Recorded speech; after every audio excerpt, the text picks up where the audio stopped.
લીંબડી જે મોટાવાસ વિસ્તાર અને સિવિલ હોસ્પિટલ પાછળ આવેલ વિસ્તાર જે વાડી વિસ્તાર તરીકે જાણીતો છે, જ્યાં આગળ છેલ્લા 2 વર્ષથી લાઇટમાં ધાંગ્યા હોય તેવો આક્ષેપ કરવામાં આવ્યો છે. તેવું પણ રહીશો દ્વારા જણાવવામાં આવ્યું હતું કે અમે વારંવાર લેખિત, મૌખિક તેમજ ટેલિફોનિક અને અલગ અલગ રીતે વાત કરી છે.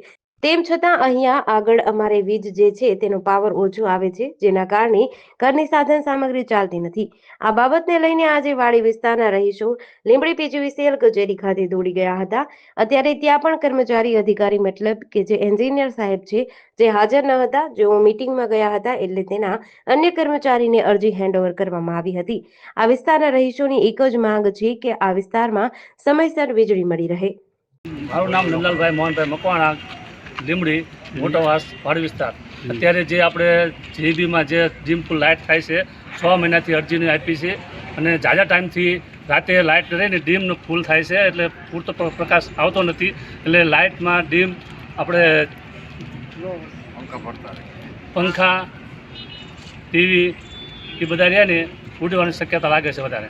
એટલે આ કેટલા સમયથી આ તકલીફ છે? આમ તો 2 વર્ષથી અરજી આપી જ છે, પણ આ 6 મહિનાથી વધારે તકલીફ છે. એટલે લેખિત, મૌખિક કે કઈ રીતે લેખિત આપી છે, હા, પછી તો એનું નિરાકરણ જે આવ્યું નથી. હા.